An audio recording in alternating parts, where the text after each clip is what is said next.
Wagyu Gaming. Hey there broskies, hope you're all having a wonderful day. So Wagyu here and back with another Kingdom of Heroes Tactics War video. So today we're going to be discussing the new banner that just dropped, which is Ingway and Whitebeard, and they'll be available until September 7, 2020. So yeah, Ingway. Personally, I have Ingway in this account and I've been loving him as my farmer. But I don't have Whitebeard, so if I was going to be doing a summoning session, I'd be summoning in the Whitebeard banner instead of the Ingway one. As you can see, I'm almost due for a summoning session. I don't go below 100 summons because I know that, you know, it feels lacking to do less than 100 summons, broskies. Just my personal choice. But yeah, I'm gonna be doing a summoning video when I reach 3,000 points, so it's gonna be involving a legendary scroll and enlightened dark scroll as well. So more on this in an upcoming video. So let's discuss the skills of Ingway and Whitebeard on whether or not they're worth summoning for. But obviously, if you guys have been playing the game for quite a bit of time now, Ingway will be one of the units that you would sought after if you don't have him yet. So he's a very good unit. Let's go to tree. Let's begin with Ingway since he's the unit I would highly recommend summoning for. So yeah, Ingway, in summary, is a very good unit. I love his kit. I've been using him to farm Fafnir B11. If you haven't seen my video yet, there should be a box in your upper right hand side of your screen showing you that the video of Ingway soloing Fafnir B11 at 5-star. Decent runes, although he was level 60, but yeah, you get the point. You didn't need that much runes in order to solo Fafnir B11. So yeah, let's begin with his kit. So what makes Ingway OP is this one. Overpowered.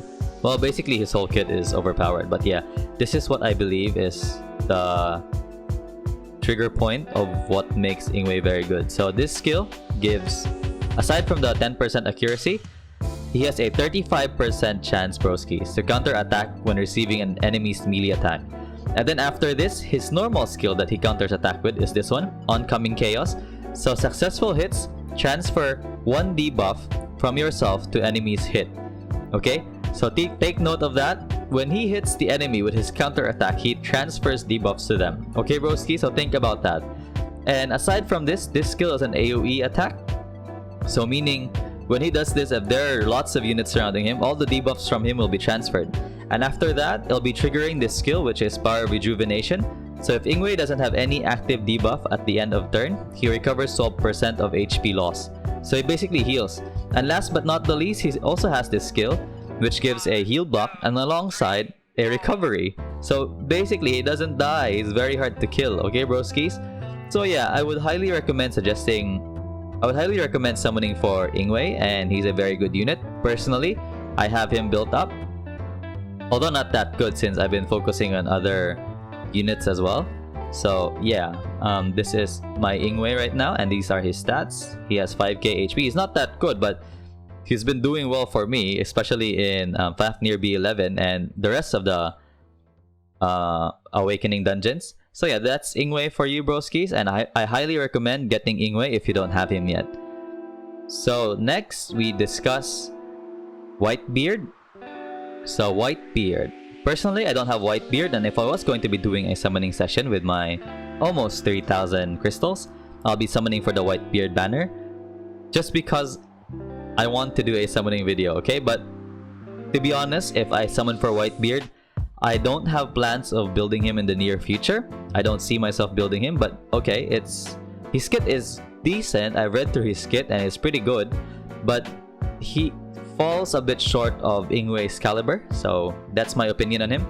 So yeah, but I'll still be summoning for him. He's a 5-star unit, so he's going to have a purpose somewhere in the game. So yeah, he's a defensive type unit and he's a natural 5-star. He is a walk type, so meaning he can't jump over units and so on. So there's this thing about how the units walk in this game, or how they traverse through the plane. But yeah, so more on this later. And okay, let's discuss through Whitebeard's skills. So basically, his first skill combos with his third skill.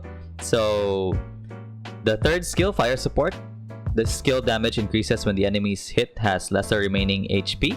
Okay, so the lower the HP of the enemy, the target, the higher the damage. Also, this gives a 60% chance to reduce the speed of walk type enemies, specifically walk type. Okay, broskis? So that's why I wanted to discuss this. So there are a few types of movement in this game, the way you traverse through the field. So I'll show you guys. So Astaroth, my Astaroth is the one that stands out to me most, that he flies instead of walks. Okay, so as you can see here, so Astaroth is a, how do I show this? But he is out here. He is a fly type unit, so meaning he moves above everyone, so he can jump over enemy units, unlike the walk ones where if you are at a standoff in the middle of the field, then basically they'll be stuck there. Sorry about this. So yeah, there's different kinds of movements in this game. Personally, I've only seen walk and fly as of now. I haven't seen anything else. So yeah, let's go back to Whitebeard. So this skill is very specific to walk type units, okay broskis? So this skill combos with this skill, which, you know, successful hits have 55% chance to provoke the target for 1 turn. If the target has an active speed debuff, you inflict continuous damage for 1 turn. Okay broski, so if this skill puts the debuff on, then when you do this skill, then basically there is a continuous damage on that unit. So he is a decent unit. Continuous damage is very OP in this game. So aside from this, he also has defense break and reduced mobility. So not speed. Speed is different from mobility. So mobility hinders your unit from moving the number of cells, and speed reduces your base speed, okay? So from your stats. So that's what this skill does. And his passive, at the end, playing dirty, at the end of turn, Whitebeard transfers 1 debuff on himself to enemy with the lowest HP percentage. At the end of turn, Whitebeard has a 35% chance to steal 1 buff from the enemy with the most buffs. Okay, so this can be quite useful in PvP as far as I can tell, alongside maybe some Tower of Arrogance stages. But yeah, quite a useful kit, but falls short of Ingway's kit. Okay, broskis?